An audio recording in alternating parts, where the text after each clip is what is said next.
singing e karuana pelveni an hello kan ton min ha le man chat na kan ti ton min ha hi ta chong ai du na sina kan lang te hoi dot kan nun na a hi kan ton mi chiu vian te a hi boy pa dem rot a city na chau hang khowin na amen mo a chau hang tu mi ni vo le an te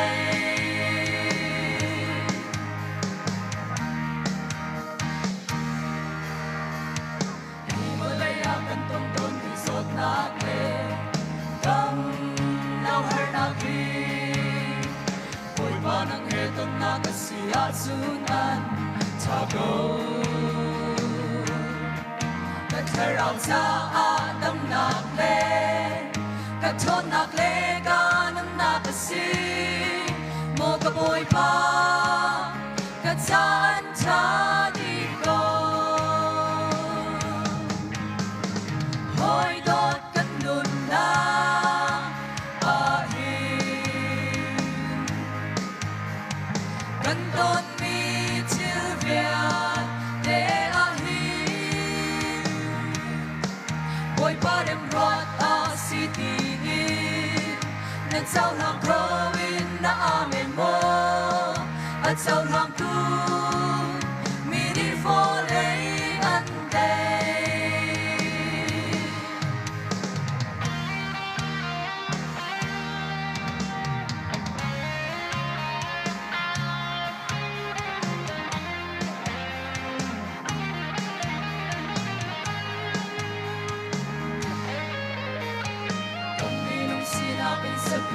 Kato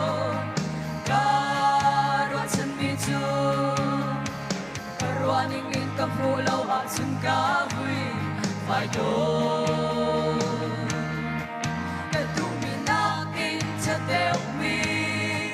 Ka her mi vial te a ka pe tu Ka boy Jisu Na ko ka na kan cha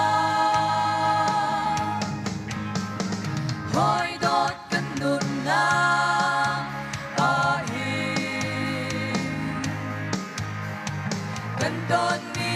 chư vian te a hi Boy pa dem rot a city